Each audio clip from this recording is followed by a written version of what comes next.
key will be the measurement that spans across and helps advertisers really understand who is on which platform at what time of day and what kinds of things they're doing with those platforms. With the data, the media agencies are going to be able to put together a persuasive pitch based upon a really good plan presented to their clients and have a much greater likelihood of getting support for the increased spending than if they didn't have the data, which has been the situation in the past. To know which paid media you should be investing in, you really need to know about the owned, earned and environmental media that perhaps you're not measuring as well as you might do.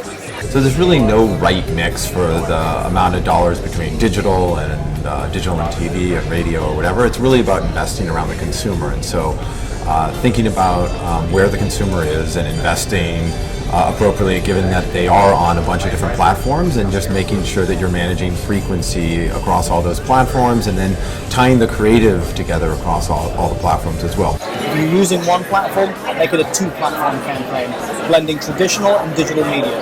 This holds true for millennials also. The early findings from the Ground Truths experiment, it was proven unequivocally that the more platforms, the better. And in addition to that, it pointed out to the fact that different creative or varying your creative across those platforms produces significant lift.